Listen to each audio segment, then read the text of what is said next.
Linkiu Jums geros dienos ir sveikinu Jūs Unimas dirbtuvėse. Mano vardas Tomas Krisensk ir turiu Jums patarimą apie 3 naudingus ir praktiškus įrankius dirbtuvėms, kurie 2 atvejais palengvins darbą ir sutaupys laiko, o vienu atveju netgi maloniai sušildys. Pradėsiu nuo mažiausia, tai yra greito užveržimo veržlė kampiniam šlifuokliui. Jau gana ilgai ją stebiu, bet tikrai nenorėjau už ją mokėti nuo 500 iki 1000. Galvojau, kad diskus keičiu ne taip dažnai, todėl standartinės veržlės užveržimas raktų manęs nenužudys. Be to, su tvirtesniais diskais, tokiais kaip grubus ar lameliniai, dažnai užveržiu ir atlaisvinu tik ranką. Su plonais pjovimo diskais vis dėlto nenoriu rizikuoti jų lūžimų, todėl naudoju raktą. Kai Unimase pamačiau greito užveržimo veržlę už mažiau nei 200, nusprendžiau, kad verta pabandyti. Yra 2 tipų greito užveržimo veržlės.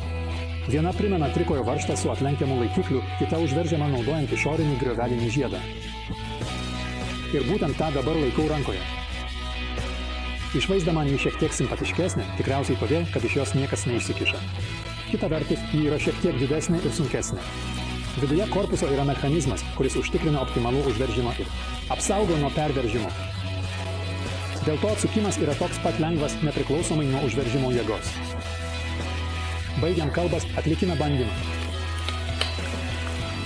Veržlę užveržiu raktu. Kiek tik įmanoma.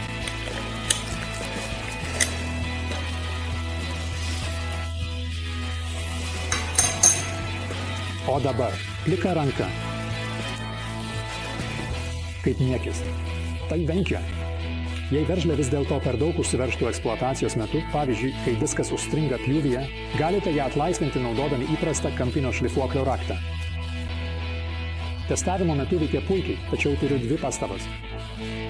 Pjovimo diskams, kurių storis yra 1 mm ar mažiau, veržlė nespaudžia, nes jiems trūksta vibracijos, kuri yra standartinė veržliai, todėl diskas sukasi laisvai. Ir atvirkščiai, storiems šiurkščiaviniams diskams ant veleno lieka tiek mažai sriegių, kad veržlė negali būti saugiai pritvirtinta. Tokiu atveju vėl būtina naudoti įprastą veržlę, tačiau atvirkščiai TI su įvoriu žemyn, kad ji įsitvirtintų disko angoje ir būtų panaudotas visas jos sriegių skaičius. Kaip dažnai būna, egzistuoja 2 nesutaikomos stovyklos – raktų naudojimo šalininkai ir priešininkai, todėl man kilo mintis, kad greitojo užveržimo veržlė galėtų juos šiek tiek sutaikyti, nors ir neturiu iliuzijų. Internete rasite daugybę istorijų, kaip žmonės negalėjo atsukti veržlės ir padėjo tik kaltas bei plaktukas. Vieni padarė išvadą, kad tai buvo dėl per stipriai užveržtos veržlės, o kiti priešingai. Taigi 2 nuomonių stovyklos yra pagrįstos atstūmimu. Man pasisekė, kad niekada nieko panašaus neatsitiko, nors veržiu tiek raktu, tiek ranką, todėl turiu pabelsti. Bent iki ataus. Naudokite drąsiai ranką arba raktą, arba net greito užveržimo veržlę, bet svarbiausia sveika protą, tvirtą ranką pjaunant ir apsaugos priemonės. Antras dalykas, kuris mane dirbtuvėje nudžiugino, yra specialios CEI tipo spaustuvės. Kol įprastos CEI formos spaustuvės yra tvirtos ir jūs turite tarp kraštinių prispaudimo padėčių, sukti varžtą kaip pašėlęs, šios Unimas spaustuvės suteikia galimybę greitai keisti rankų atidarymą. Viena įmonė tai išsprendė savaip, tačiau neišvengė gana didelio spaustuvės ilgio, nepriklausomai nuo atidarymo laipsnio.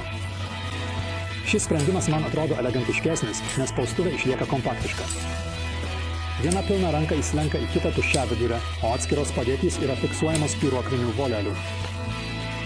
Konstrukcija yra stebėtinai tvirta, o užraktai patikimi. Atidarymo keitimas yra greitas, nes nereikia dalies ilgo varžtų sukimo. Be to, naudojimo diapazonas yra daug platesnis. Unimas siūlo 2 dydžius – 76 ir 152 mm. Tai yra maksimalus atidarymas, kurį galima sumažinti greitojo poslinkio dėka 1 colio žingsniais, tai yra 25,4 mm. Abi spaustuvės gali būti visiškai įsuktos, iki galo, kai yra visiškai įstumtos. Ir trečia, čia turiu kažką šilto. Ne kiekvienas turi dirbtuvę, kuri būtų šildoma iki idealių 20 laipsnių. Dažnai džiaugiamės, kai bent jau temperatūra yra aukštesnė už nulį. Man karštis dirbtuvėje yra blogiau. Nei šaltis, nes daugiau nei iki nuogumo nusirengti negaliu, o kondicionieriaus čia neturiu. Tuo tarpu žiemą galiu tinkamai apsirengti, užsidėti šildomas kojines, sušilti dirbdamas, bet svarbiausia pasinaudoti halogeninių šildytuvų spindulinę šilumą. Unimas kaip didžiausias dirbtuvių technikos ir įrangos tiekėjas pasirinko Čekijos prekės ženklą Sunline, kuris gamina profesionalius šildytuvus naudojančius infraraudonųjų spindulių šaltiniui žinomo prekės ženklo Toshiba. Kaina iš pirmo žvilgsnio gali jūs nustebinti, tačiau šildytuvų našumas tikrai sužavės. Ir aš turiu tik silpnesnius, kurių galia yra 1500 W. Yra ir 2 kW variantas. Efektyvumas yra didžiulis dėl kokybiško šildytuvo ir apgalvoto reflektoriaus, iš veidrodinio aliuminio lakšto. Halogeninis šaltinis turi 5000 valandų tarnavimo laiką ir bangos ilgį panašų į saulės spinduliavimą. Iš reflektoriaus be spinduliuojamos šilumos sklinda ir raudona šviesa, primenanti saulėlydį. Šildytuvas daugiau nei 90% šildo tik objektus, o orą tik minimaliai. Tai dirbtuvėse yra idealu, nes neatsitiks taip, kad ant šaltos mašinos kondensuosis vandens gerai iššildomo oro. Šildytuvą įrenkite pagal gamintojo rekomendacijas, kad aplinkiniai objektai neįkaistų daugiau, nei yra pageidaujama. Tai priklauso visų pirma nuo paviršiaus pobūdžio.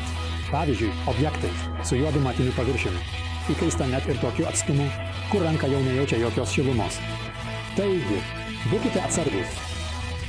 Infraraudonųjų spindulių šaltinis yra apsaugotas masyviu tinkleliu ir rekomenduoju šildytuvą saugoti nuo smūgių, ypač veikimo metu.